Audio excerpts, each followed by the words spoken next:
Alors en mathématiques calcul, on va voir comment poser correctement un calcul. Tout d'abord, à quoi ça sert de poser correctement un calcul? Eh bien d'abord, et c'est vraiment la première des raisons, ça sert à faire moins d'erreurs de calcul justement. Et puis surtout, pouvoir présenter un travail propre, clair, soigné et en être très fier. Ça, c'est pas négligeable. Alors tout d'abord, pour cela, il faut bien se rappeler le tableau de numération, c'est-à-dire où sont les unités, les dizaines et les centaines. Ceci dans la classe des unités, dans la classe des milliers, dans la classe des millions et dans la classe des milliards. Une fois qu'on a bien fait ce tableau de numération, on va pouvoir bien ranger, bien aligner les chiffres dans ce tableau. Par exemple, si je fais 329 plus 51, le 9 de 329, je le mets dans la colonne des unités, le 2 de 329 dans les dizaines et le 3 dans les centaines. De même avec 51, le 1 de 51, je le mets dans la colonne des unités et le 5 dans la colonne des dizaines.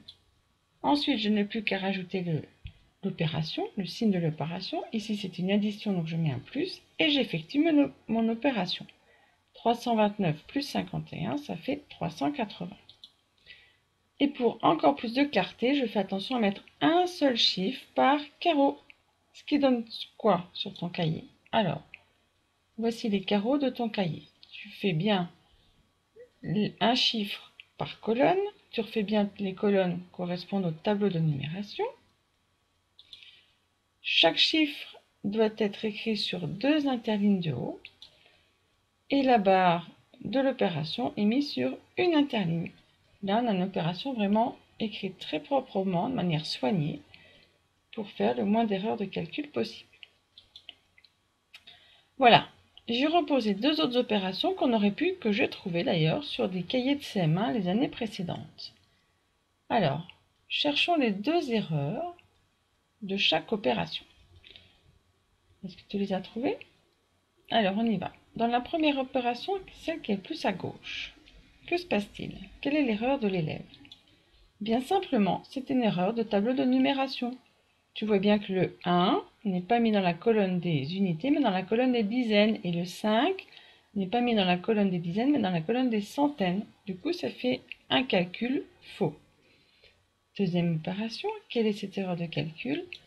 Eh bien simplement une erreur d'alignement des chiffres les uns sous les autres. Tu vois bien que le 2 et le 5 sont dans la même colonne des dizaines, mais ils ne sont pas alignés l'un en dessous de l'autre, et donc ça fait une très belle erreur de calcul. Donc tu vois, ça sert de bien aligner les chiffres les uns sous les autres et dans la bonne colonne.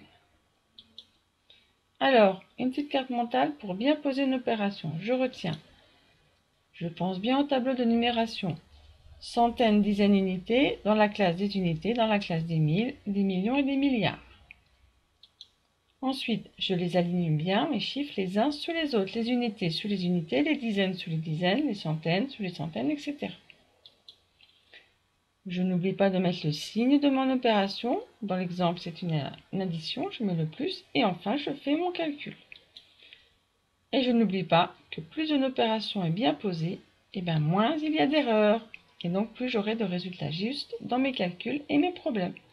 J'espère que tout est clair pour toi sur comment bien poser une opération. Si ce n'est pas le cas, tu peux revoir la capsule.